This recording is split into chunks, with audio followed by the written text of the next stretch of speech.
pick up the pencil. You're about to listen to the Savvy Radio Show. Learn from real-life real estate investors, experience revealed with the Savvy Landlord as your host. All right, Savvy investors out there, today is Friday, and it's best day ever, or best deal ever. I know that's cheesy, but that's how we do it here at the Savvy Radio Show. My boy Lee Smith from Indiana is back, and Lee, tell me your best deal. All right, well, this is a deal we just recently put together. I bought a house, and I don't like to normally do war zones, but this is kind of really close to a war zone, but the deal was just stellar. This one was, it's a nice house. A person had passed away, cancer, and but his family didn't know what to do with the property, so they gave us a call. And the house was a nice house, had these two gigantic garages out back, and they were wired for the mechanic. They had the air compressor lines run every 4 feet. There was an outlet every 4 feet, and there was an air compressor line hooked up every 4 feet. I mean, it was a mechanic's dream, right? And so we ended up buying this house for $9,000. I put $1,000 into it. Basically, I sent my guys in to clear all the trash and stuff out, and then I also had my electrician go in, and he made sure everything was right electrically wise. And then I marketed it out there as a rent-to-own. So the person we're putting into it is $3,000 down. She's putting $3,000 down.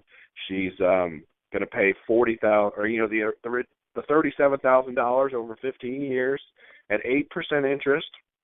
Now you guys got to follow me on this. So she's paying us. We've got $10,000 in this property. We're selling it to her for $40,000 over 15 years at 8% interest, right? So she's putting $3,000 down.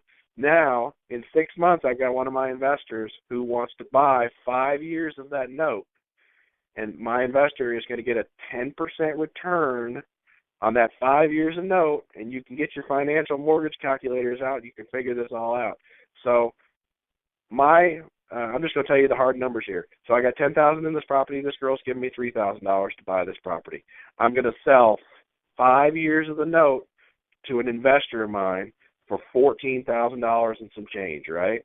So now I've got $17,000 in my pocket, right? So $10,000 is what I pay for this house. So I've got $7,000 net, basically. We got to do taxes out of that, but whatever. After the girl paid her $3,000 down, got it? Yeah, right. $3,000 down from the girl, $14,000 from my investor who wants 5 years of that 15-year note. So I've got an additional $7,000 in my pocket, and and the house is paid for at this point. And after 5 years, I get the last 10 years of that note. So I get 10 years of, principal, interest, taxes, and insurance. What do you mean? Taxes and insurance go to the government and to the insurance company, but I get the principal and interest for 10 more years after 5 years from now. So run the numbers, and you tell me how good of a deal that was. I'm thinking that's just pretty stellar. That is. Free money, and it's for a long period of time. I love it. That's right. Right, yeah. 5 years from now, I could be sitting back and just collecting checks, baby. Yep. Awesome. Well, Lee, it's been a pleasure. You have a wonderful holiday, and we'll chat soon. Take care. All right, sir. All right, appreciate it. All right, bud. Bye-bye. Thanks for listening to the Savvy Radio Show. Glide online and listen to our other motivating episodes at SavvyRadioShow.com. Connect on Twitter at LandlordBook and always be buying assets.